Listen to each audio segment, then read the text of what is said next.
also kind of add that maybe a risk that we are underestimating is the ability of Iran to actually test a nuclear weapon. The 400 kilograms of high enriched uranium at 60%, which was located in one of the facilities prior to the strike, is now at large. Donald Trump has boasted about the monumental damage caused to Iran's nuclear sites after he jumped into the Israel-Iran conflict, ordering US hits at the weekend. It's prompted Iranian generals to threaten a decisive response. They say Iran will never back down.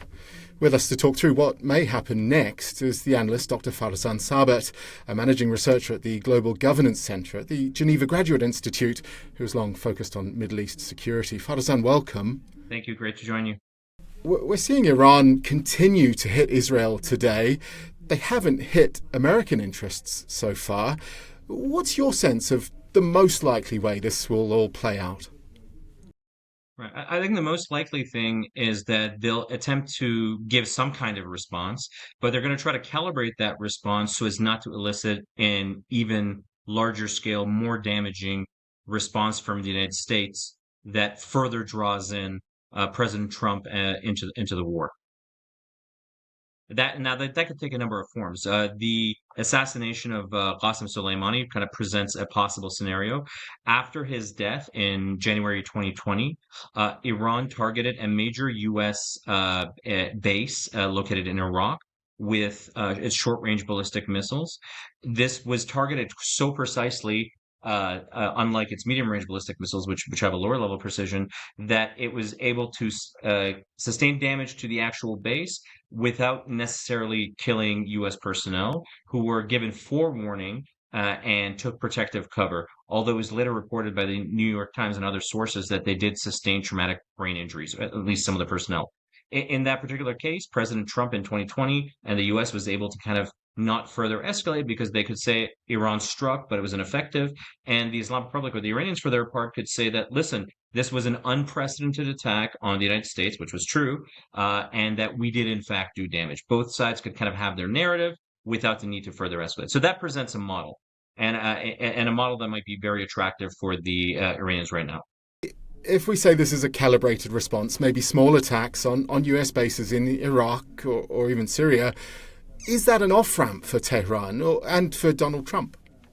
It's potentially an off ramp for the Iranians in the sense that they don't elicit again a kind of large scale attack, and it works only if they don't kill U.S. personnel. So we have to keep in mind that the leadership of Iran's aerospace force was destroyed, effectively destroyed on the opening day of the strike. They've replaced those losses, as far as I'm aware, appointing new kind of senior leaders within that organization, although not all their names have been announced. The problem is, will they be able to kind of calibrate an attack as precisely as that old leadership? Another option is to use these groups in Iraq, for example, to conduct lower level attacks against personnel bases. And of course, there's always the option for the Houthis to harass either shipping or U.S. naval assets. The Iranians will hope this will fire them for the operant. Really, the problem is that I think the U.S., the United States, and President Trump in particular, wants the Iranians to capitulate and to quickly reach a deal. And the Iranian calculus is that at least in the interim, they need to resist. So while it might kind of provide an immediate off ramp for both sides, not for the U.S. to quickly follow up, I think the problem is that those escalatory pressures remain in place. And so there's a risk that the U.S. will be drawn in further down the road. And this all comes from Israel launching these attacks on Iran, Iran not really stopping hitting back. Can Iran keep up striking Israel at the tempo it is now? Yeah, it can. There's different estimates of its medium-range ballistic missile stocks. That stockpile, depending on how much continues to kind of be destroyed, and Iran's kind of launcher capacity, they could continue to do regular launches of anywhere from a handful to one or two dozen, up to 30. I think we've seen since the initial days of the strike. for the foreseeable future, whether that's a few weeks or even a few months.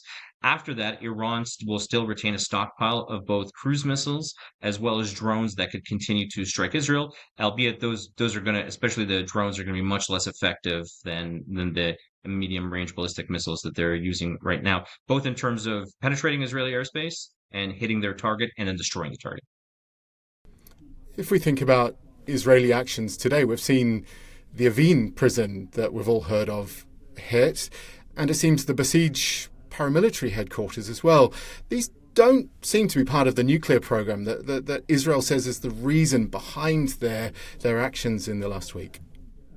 That's right. So in the opening days of the attack, Israel really targeted Iran's military hierarchy to slow its reaction function. It also went after Iran's air defenses and offensive military capacity, mainly in the form of its missiles, in order to prevent Iran from retaliating. And then, as you noted, it went against nuclear targets. Right. Now, the Israeli government, specifically Israel Katz, the Minister of Defense, last Friday announced that the Israeli government will be shifting further towards striking both strategic targets, and that could include energy or infrastructure that kind of that's needed to keep the country running on a day-to-day basis, as well as governmental targets. This also kind of shows that we could have a creeping logic where the campaign starts as being much more narrowly focused on military and nuclear targets, but over time there's a drift towards the goal of regime change. What is the symbolism of Evin and of the Basij headquarters? Well, I mean, Evin prison is where many of Iran's political prisoners are held.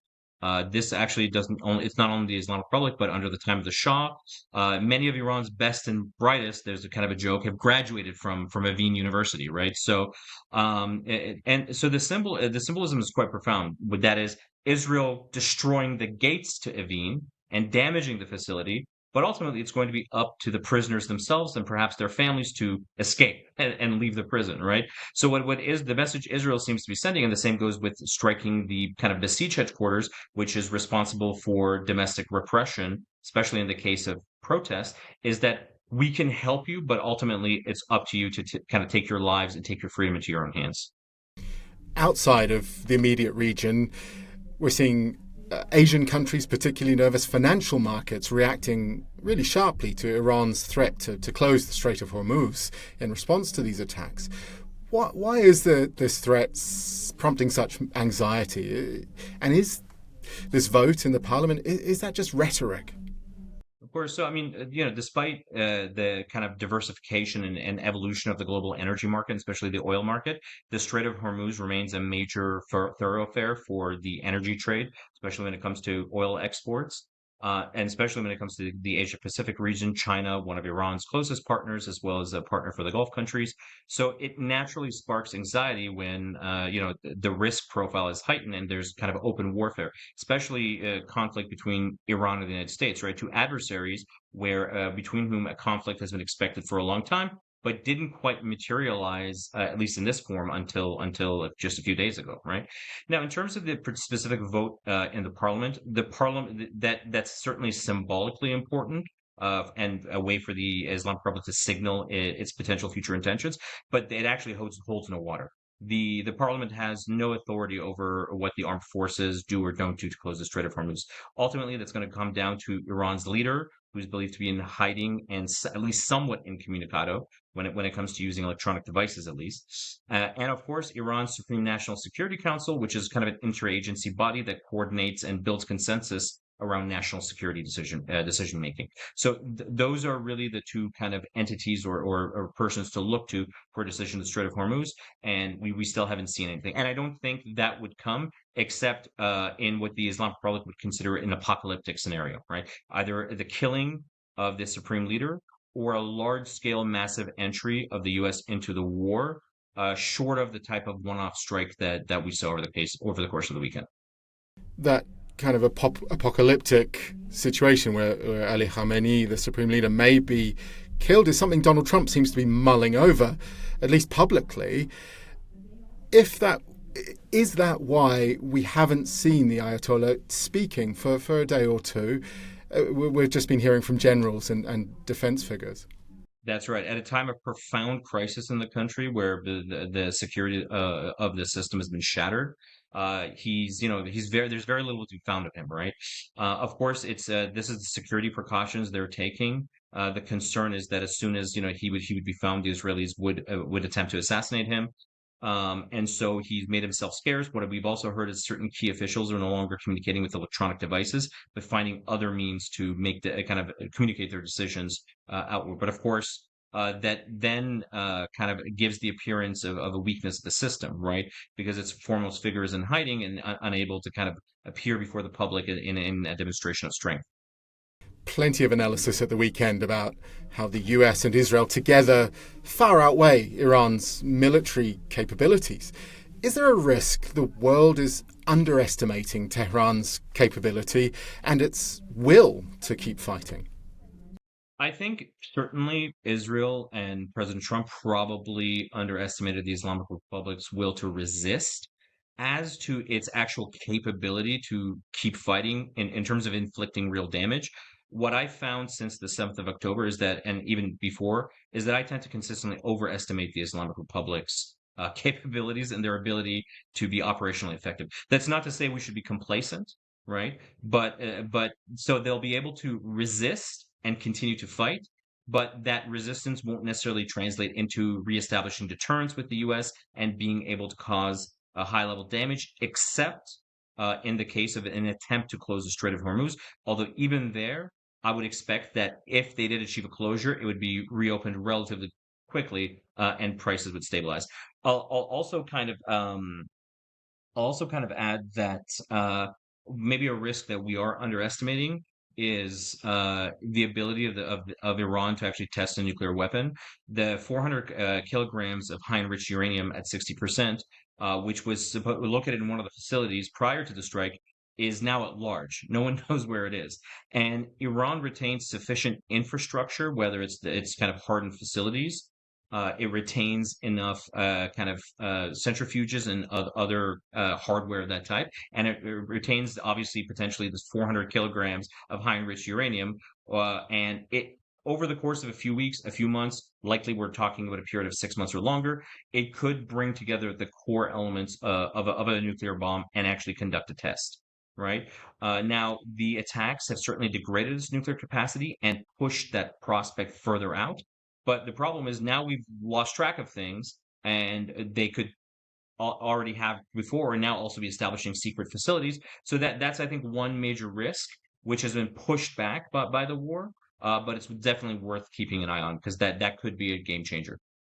Dr. Farzan Sabet from the Geneva Graduate Institute, thank you very much. Glad to join you. Thank you very much.